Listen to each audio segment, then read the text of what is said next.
All in all, we have a pretty pleasant December day in the Volunteer State. The chilly rain from last night has moved on. The temps have bumped up a bit here at Nissan Stadium in Nashville. This crowd here fired up for football as a moment ago their Titans were introduced. This should be a good one as the Titans get set to match up with the New Orleans Saints. The holiday season is upon us. We've got the gift of the NFL as we're underway here in Week 16. And this will not be returnable. It's out of the back of the end zone for a touchback. Ready. Sammy. Ready. A first carry for Christian McCaffrey, who made his first Pro Bowl last year. And he goes out of bounds just shy of the 45. The drive starting play, a good one. Give him 19.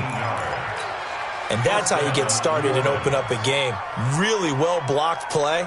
Picked up a nice chunk of yardage. And if you're the offensive line, that's exactly what you've talked about all week long in your meetings. Establish the line of scrimmage and take control. And they gave their running back plenty of room to rumble.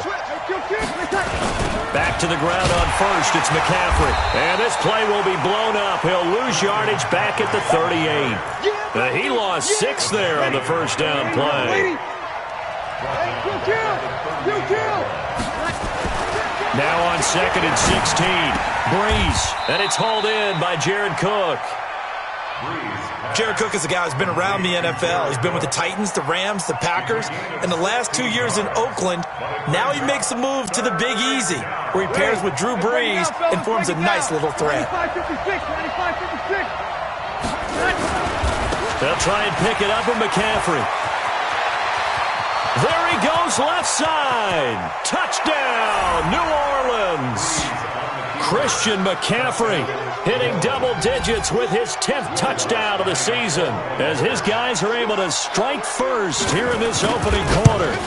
So they get the ball on the opening drive. They take it in for the score. And how about setting the tone right away? Everyone talks about wanting to do that, but you always hear it in every locker room. First 5 minutes of the game, who's going to set the tone? Who's going to take control? Guess who just did? Well, now on the next drive, when you score that quickly or you're scored that quickly against, probably feel like you need to respond. Yeah, without a doubt. In other words, you've actually put the pressure even more so on your opponent. Tannehill and the Titans come up now 1st and 10 at their own 23. This is Dion Lewis now in his 9th NFL season. And he is met quickly in the backfield. Down he goes, folded like a lawn chair. After the loss to start out, here's 2nd and 11. Here's Tannehill. Airing one out for Boyd. Into a double team, and it's intercepted. Picked off by Marshawn Lattimore. And they will finally get him as he's all the way down near the 40-yard line. Well, they didn't exactly show patience there, did they? Just down a score, they come out firing right away and compound things by throwing an interception. They put their defense in a really tough spot. McCaffrey, not much there. Maybe a couple as he's taken down at the 40. They tried a quick hitter inside, but that one was swallowed up because what they're hoping, those big defensive linemen will take the bait and move laterally and open up a crease that they can run through. Didn't happen on that play. From the 40 now on 2nd down. Breeze. And he's got McCaffrey open, complete. It'll go as a loss of a yard, and it'll set up 3rd down. That play was well covered. Just tried to check it down. Unfortunately, not able to find any yardage on that one.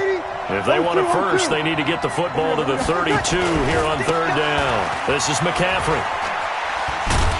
And the second wave of tacklers is going to get him as they stop him behind the line. Losing 2 yards that time, and now it's 4th down. Here's Thomas Morstead on now to punt it away on 4th down. And the Titans going to signal for a timeout defensively. They'll have 2 remaining as we step aside here in this first quarter.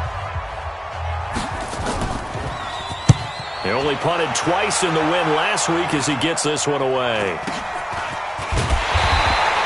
And just a 30-yard punt that time. And the Titans will be backed up deep to begin the drive as they take over 1st and 10. Tannehill and the Titans come up now 1st and 10 at their own 13. They go back to the air here after the INT on the last drive. Marcus Davenport, the first rounder out of UTSA with a sack. Don't need it all back at once, but you figure they're going to need something here. 17 yards to go on 2nd down. They try to throw on 2nd down, but this one is incomplete.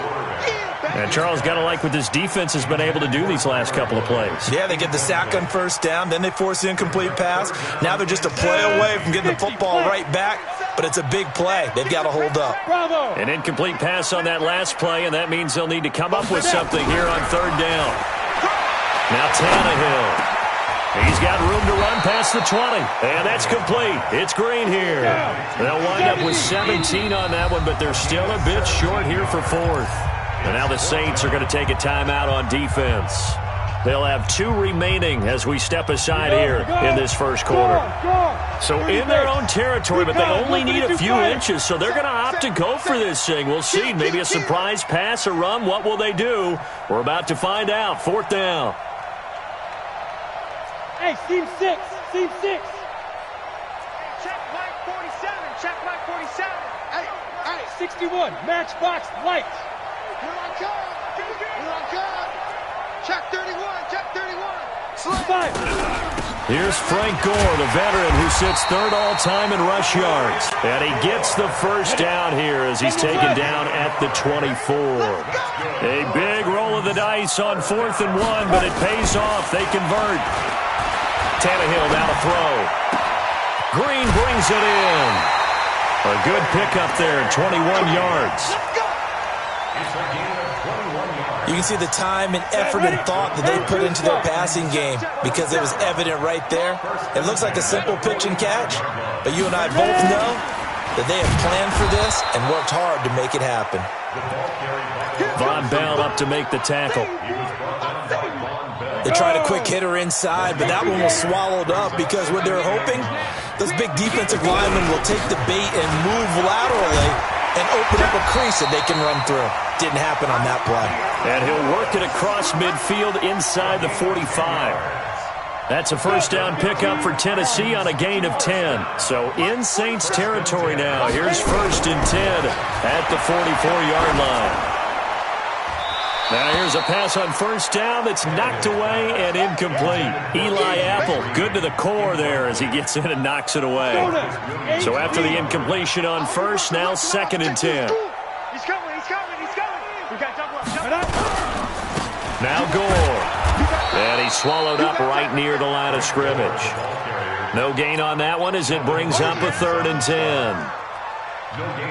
Doubling this guy has to be a priority before moving up to the next level because the big fella, he just ate down but alive, just stuffed it. In fact, before the game, he was talking to us and he's like, hey, these pants make me look fat? And we said, nah, man, you're just a whole lot of guy. He is at well over 300 pounds. He's a big man.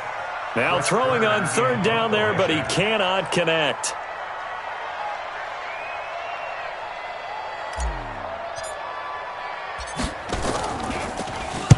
On is Kern, the punter, to send this one away. The Saints take over 1st and 10 at their own 20-yard line. The Saints offense on the field, ready to get their drive started. You know, in our research packet this week, prepping for the game, so many articles from the local beat writer about the offensive struggles of this team and what will they do this offseason. What do you think they'll do? Well, number one, they'll turn to their self-scouting report. And every team that's any good does this. They have outside groups. Check out their team, scout them, and tell you who can play, who can't play, and reasons why. Some of it may just be health. They have to get some guys healthy and back out on the field. But overall, evaluate this squad and make the changes that you need to. That catch good for only a yard, and it'll be 3rd down. Kill. Hey, break it down, fellas. Break it down. Now Breeze on 3rd down. Trying to lay one up deep. That's going to be knocked away and incomplete. It was a safety, Kevin Byard, that time, who was able to knock it away. Here's Thomas Morstead now as he'll punt it away for the 2nd time. And here's a very low-line drive, almost whiffed on it.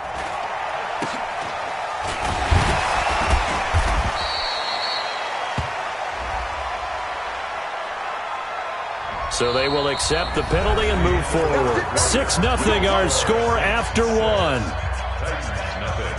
Ready? 18, Gator. From the 32 now, here's 1st and 10. Get it. They'll fake the handoff. Now Tannehill.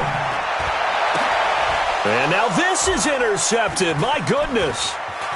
Picked off by Marcus Williams.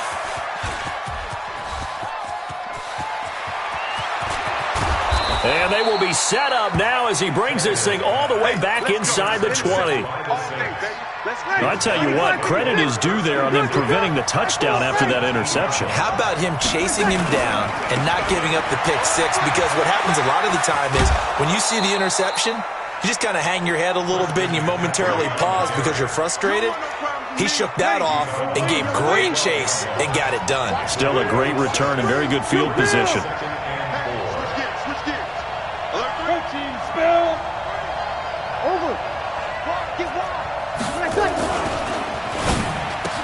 The quick slant caught. His first catch there. Good for 10 yards and a 1st down. I think a lot of people ask the same question all the time. Why do we see so many slants in the red zone? Well, the windows are tighter. Everything's more condensed. It has to be quicker, and you've got to deliver the ball on time. Your biggest worry? Ball gets tipped in the air. Because if that happens, then it's fair game for the defense. It's a loss of a yard there, and now 2nd down.